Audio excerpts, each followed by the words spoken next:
Hi, this is Gordon for bestpokercoach.com, and in this video I want to introduce you to the river check call. Now, first of all, usually you don't want to check call, and you will very soon see exactly why. Now, the only opponents or the only situations where you want to check call is if the person has a very high aggression factor, okay? Let's say aggression factor higher than, let's say, 2.5 on the river, okay? So against this guy here, broke baller, you do want to check call some, and against people who simply, who bluff a lot. I mean, in a way, this is the same, like a high aggression factor, but also people who don't call your bets a lot, but may value bet weak. However, keep in mind, most of the time, river check call is simply bad. Okay, unless you've been sort of slow playing a hand. Okay, let's say you slow play like a strong hand, like a two pair, and then on the river, the board becomes so scary that there's, for example, no value in raising. That's why you just call. Okay. But in general, most of the time, I mean, people don't bluff the river much. Keep that in mind. People don't three-barrel bluff much. And I mean, really, against those people, you will find out. Okay, I've played, in my sample, when I look through the hands, there's actually only one really legit check calling hand that I have. Everything else was kind of in like a highly, I would say, like read-dependent mood, for example. Okay. Here I 3-bet, so it's a 3-bet pot. It's a little bit different, but now here is like a spot where you could, I mean, this is like a typical spot in a re-raise pot, okay? You bet, your opponent calls, you check on the turn and on the river, okay? Let's say I had here pocket eights, okay? But I know my opponent is not really, I mean, he never has a 10. I mean, let's say I know that because I know he would have bet on the turn. And really, he tries to float a lot and try to take it away with, okay, here, to be specific, hands like 6-7. Okay, 6-7 is a straight, but, he didn't bet the turn. So let's say like something like 6-8 or any random float, for example, ace-3. Now, again, keep in mind the 3 is not a very good card. But let's say just this was like a queen instead, okay? For the sake of it. Let's say it's a queen. And you deduce, okay, here on the flop he's calling with like 6-7, 6-8, ace deuce, ace-3 suited, like those kind of hands. But he's the guy who's checking behind on the turn and then trying to snap it out. I mean, make a cheap bluff on the river. Okay, there are people out there who would play like that. Okay. Now of course, against those people, instead of value betting like your pocket nines, pocket eights, or like ace king, you just check call against them, okay? Now, what is indicative for that kind of stat? Well, indicative for that kind of stat is a high bet in position. 86, for example, here. That's highly indicative of a guy who is willing to bluff if you check to him, okay? Now, here you see like exactly where they bet in position and everything. So here for him it's mostly on the flop and turn. So again, by the way, my river check call here was probably bad. I explained in the video where I think it's called match. I recorded the whole match, so you'll find more detailed analysis why I did call there. It may still be wrong, by the way, but anyways. So here's like a defendable reason why you can check call in that spot on the river, okay? Because you don't see much value in betting yourself. This is pretty much the only spot, okay? Good, he ends up having what he was representing. Thought he could bet that on the turn, but again, I didn't know, and whatever. Ace-4, again here, check calling again. Let's say I knew my opponent is like very bluffing a lot and everything. Of course, or like where I think like his value bet range is very thin, like either queen 7 or flush. Which again, if you say like that's thin, it is still a lot of hands that actually do that he is betting. However, if you have a read, then of course you call. Now, by the way, my call here is inexcusable bad, okay? It's an inexcusable bet. He hasn't been bluffing so far. The only reason why I called here is because I've been, check raising a whole bunch. So if I am in his shoes, I gave him the advice, barrel anything. I mean, if I was in his shoes, I would barrel any two cards here.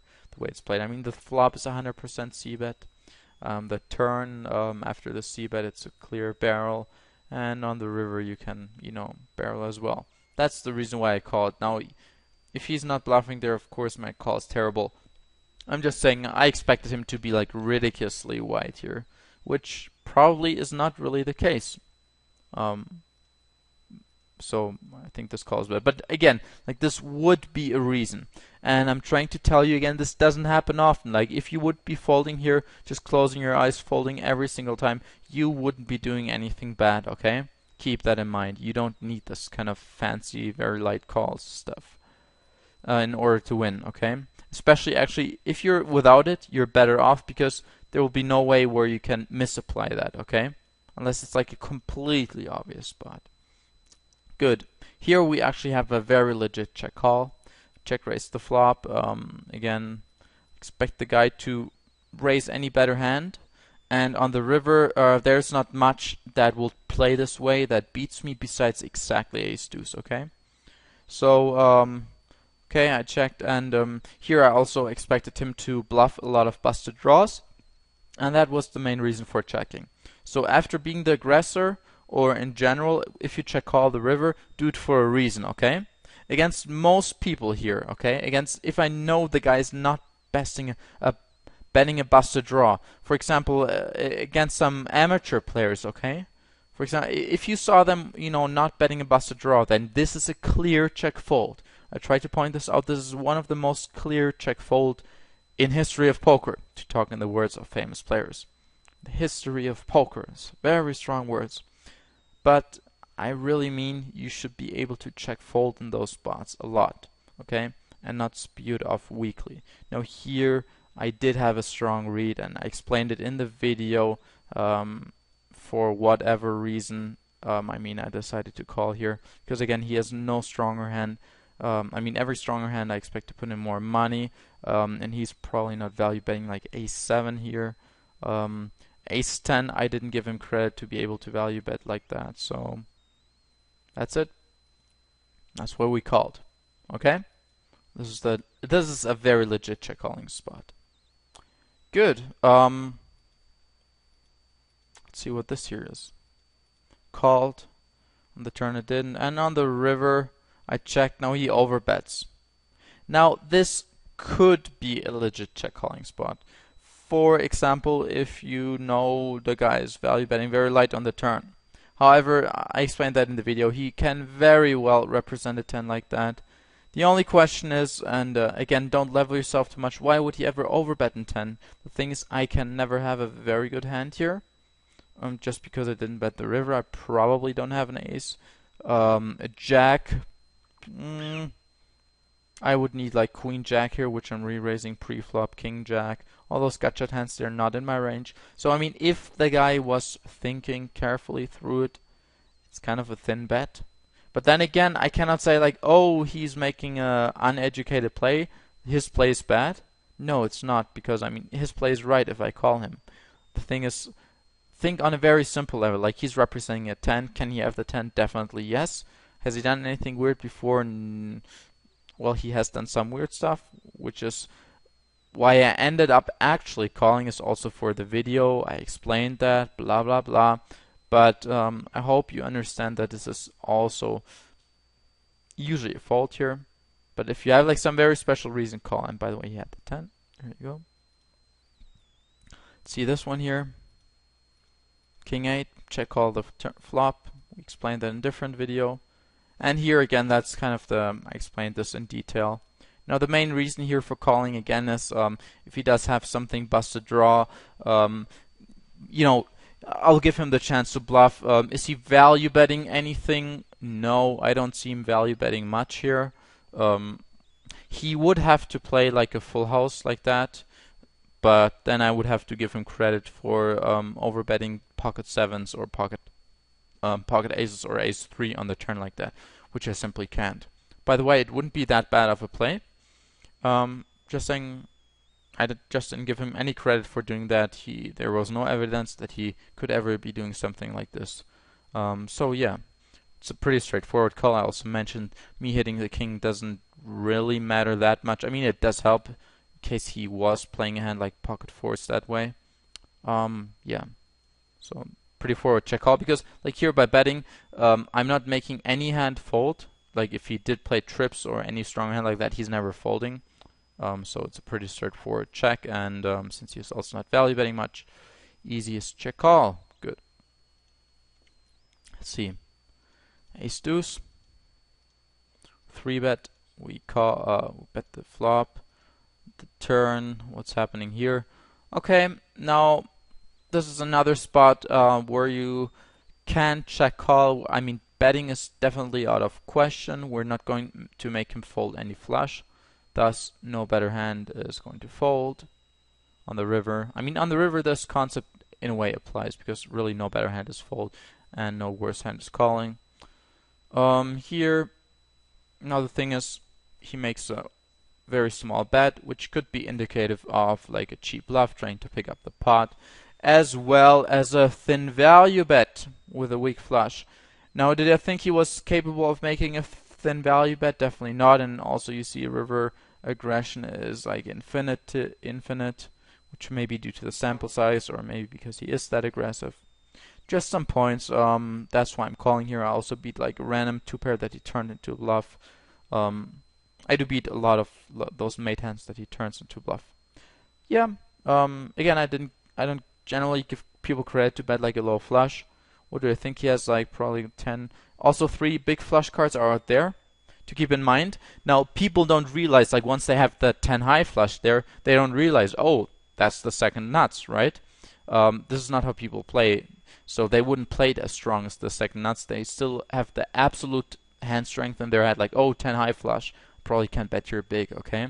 So really, I mean, now in order to fold here, he needs the king high flush, okay? And do you think he's betting that small? Not really. Well, can he have the 10 or 9 high flush? Definitely, maybe. But he's betting so small, and with, you know, with all that stuff being said, I thought it was fine to look him up here. Because again, I also have to take into consideration what did he call me with on the flop. Okay, that all plays like a little bit into the role. Good. Yeah, I just ended up calling, and he did have the nuts, which I was surprised to see him bet that weak. But anyways, there you go. I mean, that was a legitimate check calling spot as well. And maybe, I mean, it can still be check fold. I'm not saying you should like check call every bluff catcher. It's more like, okay, it's reasonable that the guy's bluffing, therefore I call. Let's see what's going on here. Okay, yeah, here, I mean, my check call is probably bad. Okay, here's the reason why. What's the guy calling me on the flop with and on the turn with? And then betting the river. I mean, this is actually the definition of a terrible check call. I mean, the definition. The river, your hand is worth nothing, you don't bet.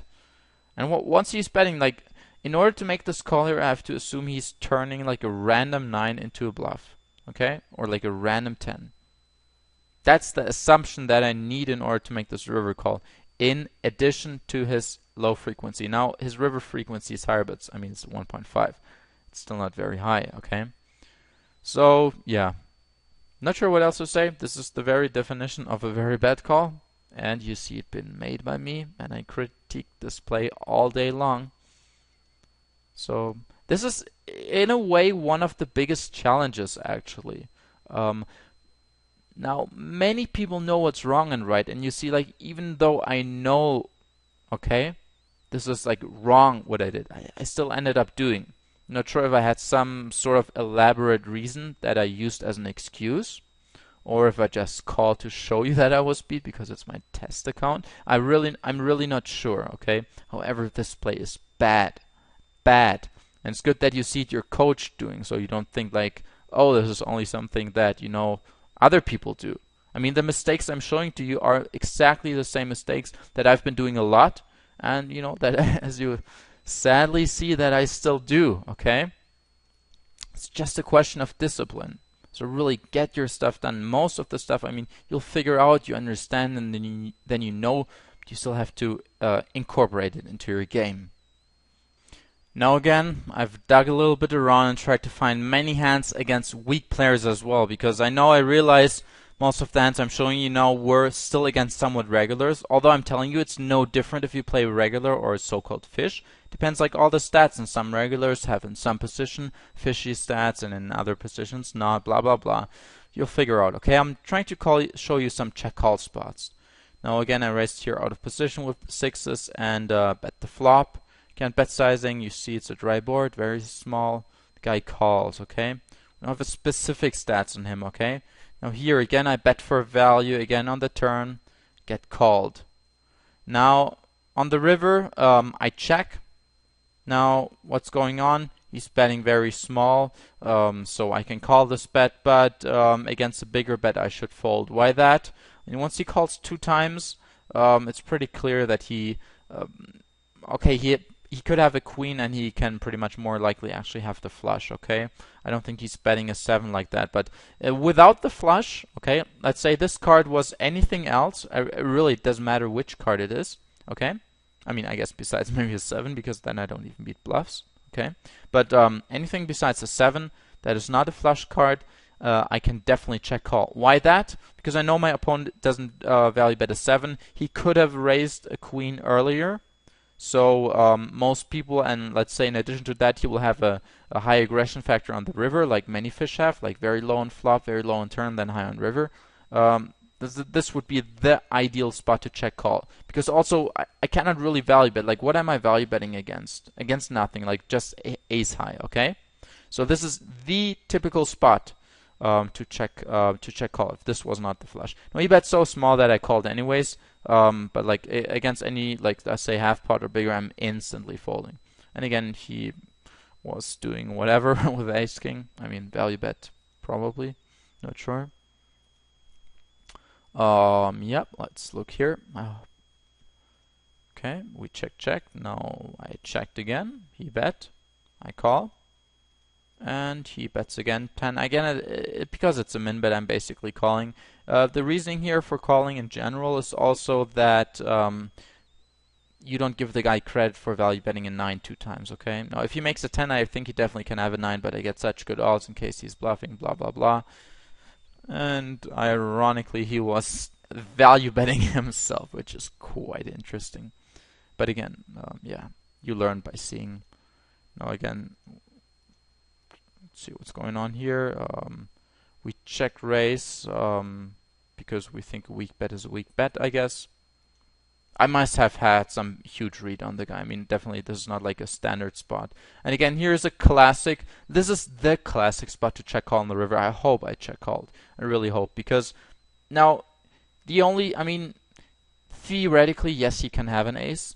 But that's like the only hand, and if he has a wide range for betting and he has a wide range for peeling my check raise on the flop, although this looks like a very dry board, he can bluff so much, okay? And again, I mean, having such good odds makes it really easy. But again, he has the ace, but okay, anyways, I don't regret that play. Keep in mind, those are weak players, and we cannot use like the normal straight up logic. Same thing here, remember it's the same board like with the sixes, okay? Here are the board pairs. We were just probably check folding or maybe check calling the turn. The same reasons. And again on the river, what is the guy really calling us with? He cannot really be calling us with much. The queen, again, we lose. The 5, we lose. The 3, okay, how many 3s does he have in his range? However, how many busted draws are there? A lot of them. So, yeah, I mean, really there's not much we could get value from, okay? So, again, with the comment, like, if he is not betting much on the river, okay, if I have that read, again, you can have that read, aggression factor on the river, and hands that you have already played before, okay? If you have that read, that if he's not betting much, you should still bet. I mean, in the hopes that he's just calling with, like, random crap, okay? Again, you can design your bet sizing. You can make it like 70, okay? You don't have to make it big, just make it big enough to account for the fact that you're beat, but still get calls from very, very weak hands. Namely, pocket deuces, pocket fours, random ace highs, okay? Keep that in mind. Other than that, yeah, here is a typical spot where you can check call. He bets 125 again, you're like, okay, what the fuck? He could have it, he could not have it. You call, and then boom, random shit. Okay? Shocker. People show up a lot with that stuff, especially weak players. Good. I mean, once he has 6-2s here, of course he has many 3x in his range as well. But he's not betting them, you know? And even many weak players don't bet a queen on that last river. Again, here, the typical stuff, we donk into the player. He must not c-bet much or he's folding a lot. However, that's not the case. We value bet again. And again, this is a typical spot, like what can we really get value from? Now, if this guy has a ridiculous high, went to showdown, and doesn't bluff much, of course we don't bet. Of course we bet for value. Now, here, the worst card kind of came off, the king. But if the guy has a high bluff frequency, he'll bluff the king also every time. And again, here it depends all on river bluff frequency. There are many busted draws that he can definitely play the same way. So we just check. The guy bets full pot. Yeah, I mean, this is kind of like a hard sell. I've talked about human psychology in the level before. Like, now he's trying to sell something hard that he didn't try to sell on the flop. Of course, people don't believe. And whether I'm right or wrong doesn't really matter here, because he does have the king. What do I learn from that? Well, I learned maybe about his bet sizing. I learned that he didn't raise the king on the flop. I do learn something, okay? Now, do I think my play is bad? Without information and with the reads that I think I had, it's not bad. Otherwise, of course, I should be able, once I check here, to check fold. Again, that's one of the biggest league of players. They're not able to check fold when they should. So good. We don't want to also only show the good hands, also the bad ones, so you get like a real idea of how things work. Good. Here, again, we check because on that guy, I mean, again, usually I would bet. Now here, I knew he's betting every time. But I'm wrong in this case. Just something to figure out. And usually I tell everybody, bet queens on the flop, you avoid bullshit. Again, here, I've played some hands against this guy. This was like a sort of a regular fish. Not sure what else to say. And obviously I checked the river.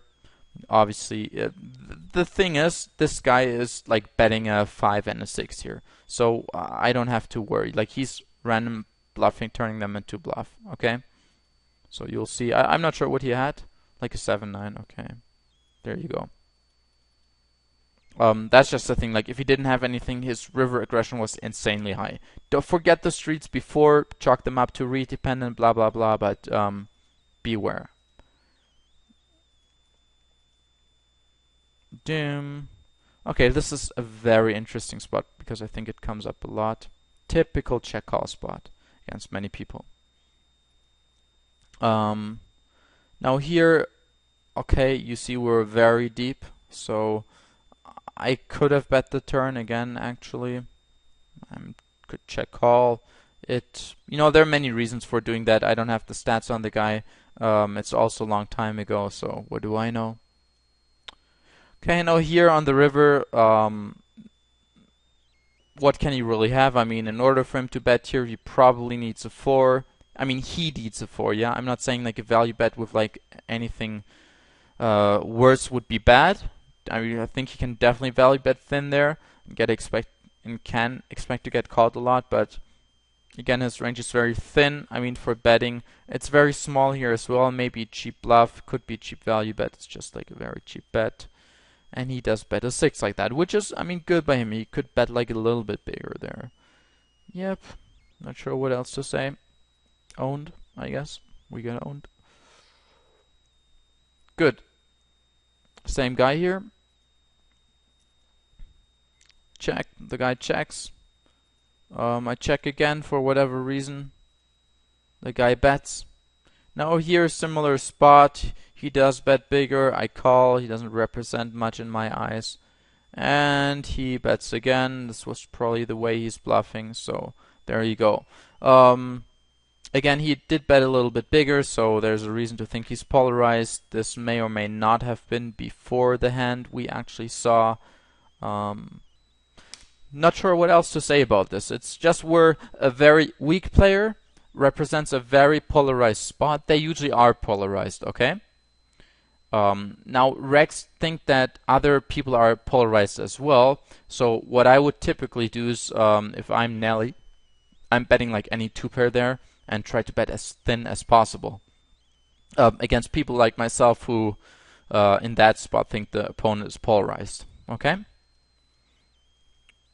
Yeah, what else do we have here? Re-raise, get called, check here, bet, we check call here. Typically, I mean, again, I've done plays which are bad, and this could be one of them. And the guy checks, and of course here's also no reason. Now if we only look at the river, there's no reason to bet yourself. He can only bluff, and yeah. Again, it's like you may say, oh, he's never bluffing there. The main thing is, again, pot odds. Is he ever bluffing? What does it look like? People, like the guy doesn't think how his line looks, okay? He's just betting. So we learn from there. And he really was just like randomly betting. You see that stuff a lot, okay? So again, this play here is greatly exploitative, okay? By that I mean, this is specifically to the stats of this opponent. So once you see me, don't assume like, oh, I have to start calling here the flop with that hand, especially on a drawy board. There are some specific reasons. For example, if the guy has a high bet in position, okay, so that means he's betting a lot when you check, but has a low aggression factor in general, which means he's probably checking besides that. That's like stuff where when you can do those check calls. But in general, I think they're bad. And this may or may not have been bad. The point was the river decision, okay? Okay, now I should have bet here definitely. Again, not sure if I have a good read or not. Doesn't matter. And just check call, check call. He's making a delayed c-bet. This was actually not even that bad, that play by him. Yeah, he probably had a high aggression factor. That's why I check called instead of doing my normal line, which is betting. But again, I'm repeating this over and over again. Those are more like exceptions and not the rule. Same opponent. What do we see him do here? And he was again the guy who was like, you know, floating locked and then just betting everything blindly. And it didn't matter that I hit the 7. Trust me. Yeah, that's just how the guy played. Good. I mean, this is a terrible 3-bet unless the guy has a fold to 3-bet of higher than 65, and I think it's safe to assume that this probably was very terrible. Okay. Now it's a good flop to c-bet. We c-bet and we give up because again on this board I could fire here, but there's not much fold equity. Okay. Now once he checks back on the turn. Of course, he can still have the queen, but this is like a typical board in many situations. It's Broadway, the guy check calls and didn't bet the turn. So now the thing is, do you give them credit for value betting a queen? Most people you could. However, there's also like the king jack, king 10 type of missed gut shots that can bet. It becomes thin, but you know, with the pot odds we're getting, the first time I'm definitely looking up a player that I think is weaker. And he has a queen, which is fine. We learned from there. Again, this call is very thin. We get pot odds, but the first time, that kind of spot, if I do have a hand, I just call. Good. Again, you've seen many spots where, you know, this check call greatly failed. And again, my conclusion is, I've said it over and over, you don't need to do that often. You should not be doing it that often either, okay? So in a way, I'll, you know, put those check call and check fold chapters together because it's pretty much the same. Like, with the check fold, if you can't check call and if you can't bet, you simply check fold. Now I've been looking at some spots where you can check fold, for example, where you can check call when the river aggression is very high and when there's not much worse than you think your opponent can call you with, mainly busted draws, then you check call. Other than that, you should simply check fold. Now again, this chapter was not much about check folding, but it includes the check fold already. Good. This was Gordon for bestpokercoach.com. Good luck at the tables.